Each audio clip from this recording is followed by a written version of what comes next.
Hello and welcome to the programme.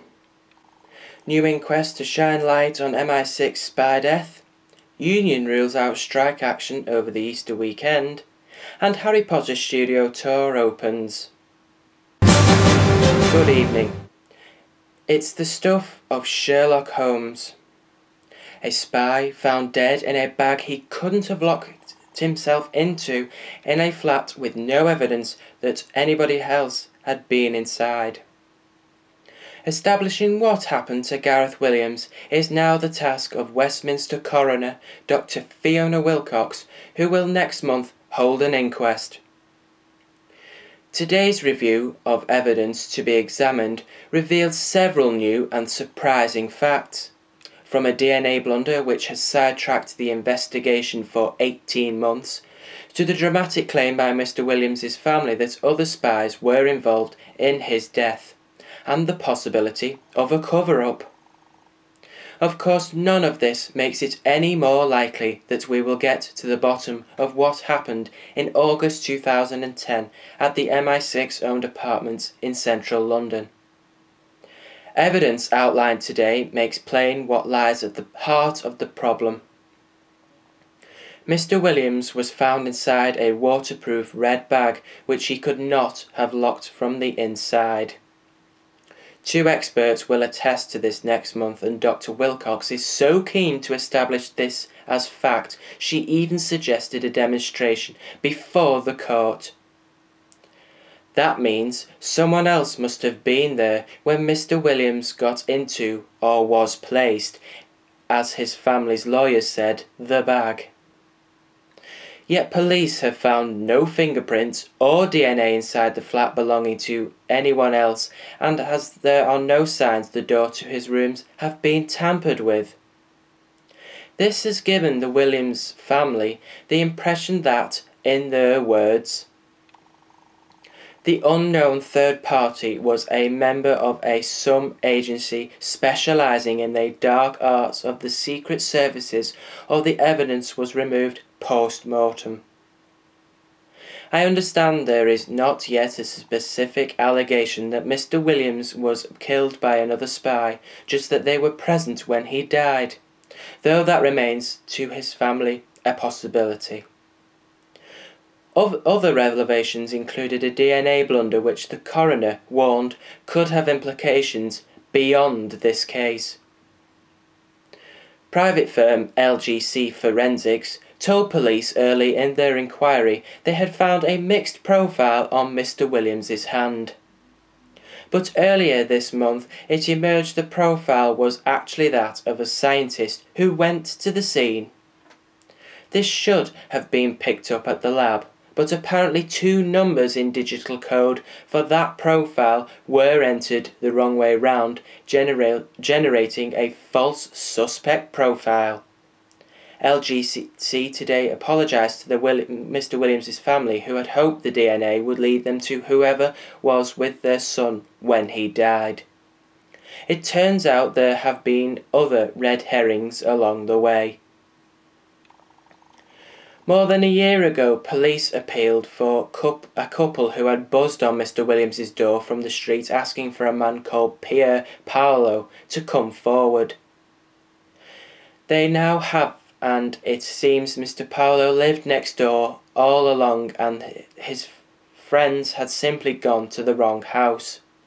Around 30 people will be called to give evidence, including Mr. Williams's sister and 3 of his colleagues from GCHQ, who will give evidence anonymously to protect themselves and the national security.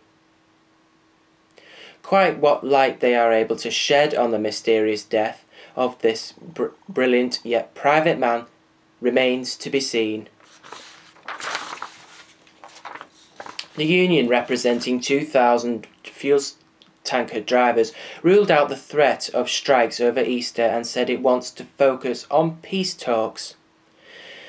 Unite said it retained the right to call industrial action if talks expected to start next week break down.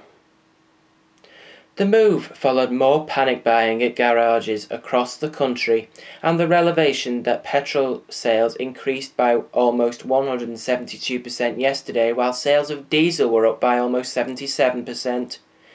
Speaking at 10 Downing Street shortly after he chaired a meeting of the government's Cobra Emergency Contingencies Committee, David Cameron welcomed the decision by the Unite Union not to call strikes of petrol tanker drivers before Easter, but added it is vitally important the trade union in question enters these talks on Monday constructively. The most constructive thing they could do would be able to call the strike entirely. Unite and 7 distribution companies involved in the dispute are in contact with ACAS, but no substantive talks will be held until next week.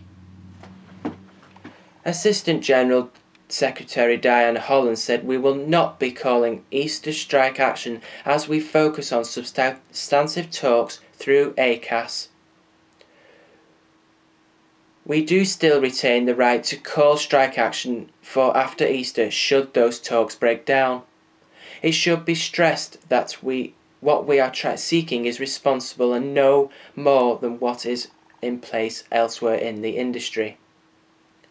This is not a political dispute, it is an industrial dispute, and the government's recent rhetoric will not help us achieve a negotiated settlement."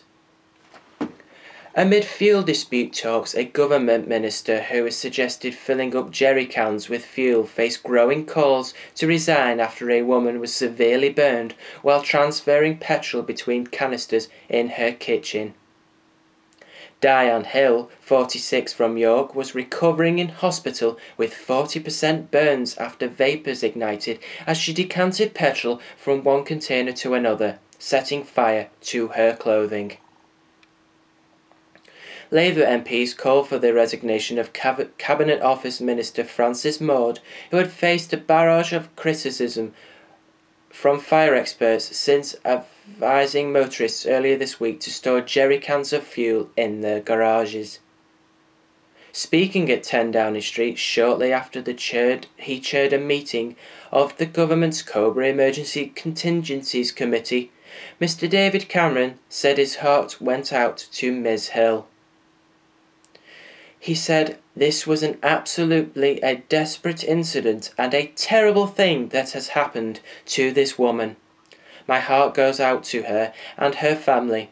Everything that can be done is being done to help her at this time." The Fire Brigades Union called for the government to make an urgent public safety announcement, highlighting the dangers of petrol in the home following the incident. The AA has warned of stupid and very dangerous actions being taken by panicked drivers. In a statement, the motoring organisation said that in Macclesfield, Cheshire, one observer had seen an elderly woman using a petrol pump to fill jam jars.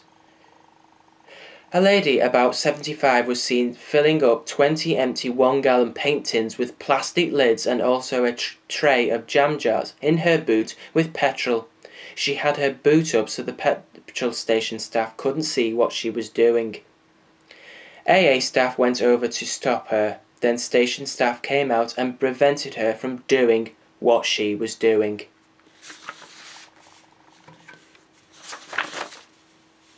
And finally, the new Harry Potter studio tour opens its doors today, giving Potter fans a glimpse of the magic which brought the J.K. Rowling stories to the silver screen. Thousands of fans are expected to turn up for the opening today, where stars including Rupert Grint, Tom Felton and Bonnie Wright will be putting in an appearance. Visitors to the attraction in Leavesden Studios in Herefordshire will be able to visit and experience the actual sets, props, costumes, animatronics and special effects used by the 8 Harry Potter films. The 3-hour walking tour's attractions include the original Great Hall of Hogwarts School, built for Harry Potter and the Philosopher's Stone, The hall features graffiti by Hogwarts pupils, solid oak and pine house tables which were built for the films, and York stone flooring laid more than 11 years ago.